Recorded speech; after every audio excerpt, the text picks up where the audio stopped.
कहते हैं जब प्यार टूटता है तो सिर्फ दिल नहीं ज़मीर भी हिल जाता है।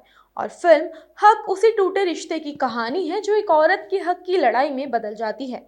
इमरान हाशमी और यामी गौतम की ये फिल्म प्यार, दर्द और इंसाफ का ऐसा मिक्सअप दिखाती है जो दिल को छू जाता है। शुरुआत में कहानी एक खूबसूरत रिश्ते की लगती है, मगर धीरे धीरे ये अदालत की दहलीज तक पहुंचती है। यहाँ सवाल सिर्फ तलाक का नहीं बल्कि बराबरी और इंसाफ के असली मायने का है।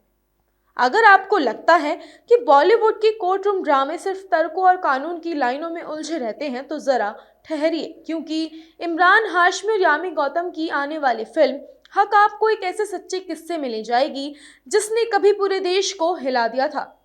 सुप्रन एस वर्मा के निर्देशन में बनी ये फिल्म 7 नवंबर 2025 को सिनेमा घरों में रिलीज होने जा रही है। फिल्म की शुरुआत में तो ये एक खूबसूरत लव स्टोरी लगती है, जहां इमरान और यामी के कैरेक्टर के बीच प्यार, तकरार और रिश्तों की नाजुक डोर दिखाई देती है।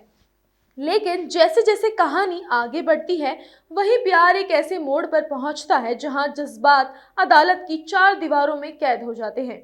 ये कहानी एक औरत की है जो अपने हक के लिए खड़ी होती है, चाहे उसके सामने पूरा समाज क्यों ना हो। फिल्म हक असल जिंदगी में हुई शाहबानो केस से इंस्पायर्ड है। एक ऐसी मुस्लिम महिला की कहानी जिसने 1970 के दशक में अपने पति के खिलाफ सुप्रीम कोर्ट में इंसाफ की लड़ाई लड़ी थी। शाहबानो, जो इंदौर के नामी वकील मोहम्मद अहमद खान की पत्नी थी और 5 बच्चों की मां थी, जब उनके पति ने उन्हें और उनके बच्चों को छोड़ दिया तो उन्होंने अदालत का दरवाजा खटखटाया। उस वक्त किसी मुस्लिम महिला का अदालत जाकर अपने हक की मांग करना समाज के लिहाज से बहुत बड़ा कदम था। The real case Mohammad Ahmad Khan versus Shahbano Begum Bharat के इतिहास के सबसे कंट्रोवर्शियल लॉ सूट्स में से एक बना, जिसने धर्म और कानून के बीच खींची गई लाइन को सवालों के घेरे में डाल दिया।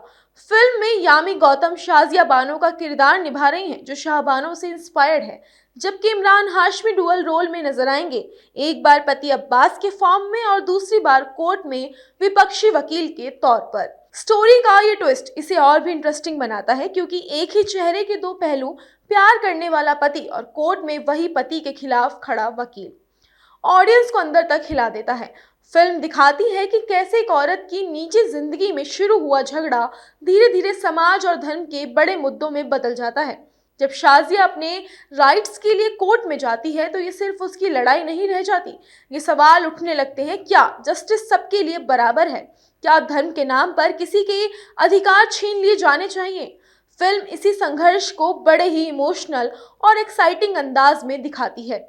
जैसे जैसे कोर्ट रूम की बहस आगे बढ़ती है, ऑडियंस भी खुद से पूछने लगते हैं कि क्या भारत को सच में एक यूनिफॉर्म सिविल कोड यानी यूसीसी की जरूरत है, जहां हर नागरिक को समान अधिकार मिले, चाहे वो किसी भी धर्म या जाति का हो। यामी का किरदार आपको अंदर तक खिला कर रख देगा। वो शाजिया बनकर हर उस महिला की आवाज बन जाती है जिसे कभी चुप करा दिया गया था।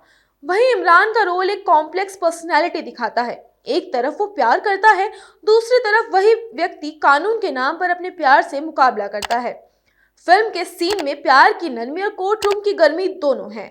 असल शाहबानो केस ने भी यही सवाल खड़ा किया था।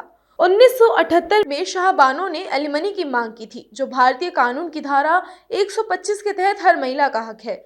लेकिन उनके पति ने कहा कि मुस्लिम पर्सनल लॉ के अनुसार उन्हें सिर्फ इद्दत की अवधि तक खर्च देना होगा, यानी करीब 3 महीने। यहीं से शुरू हुआ वो कानूनी और सोशल कॉन्फ्लिक्ट जिसने देश को बांट दिया। 1985 में सुप्रीम कोर्ट ने शाहबानो के पक्ष में फैसला सुनाया, पर इसके बाद मुस्लिम पर्सनल लॉ बोर्ड और कुछ राजनीतिक दलों ने इसे धर्म में दखल बताया। फिल्म हक इस पूरे विवाद को इंसानियत की नज़र से पेश करती है, जहां लव, रिलीजन और लॉ की लड़ाई के बीच इंसाफ की सच्ची आवाज़ सुनाई देती है। ये सिर्फ एक फिल्म नहीं बल्कि एक आईना है, जो समाज के उस दौर को दिखाता है जब एक औरत ने दुनिया को सिखाया था कि हक मांगा नहीं जाता, लिया जाता है।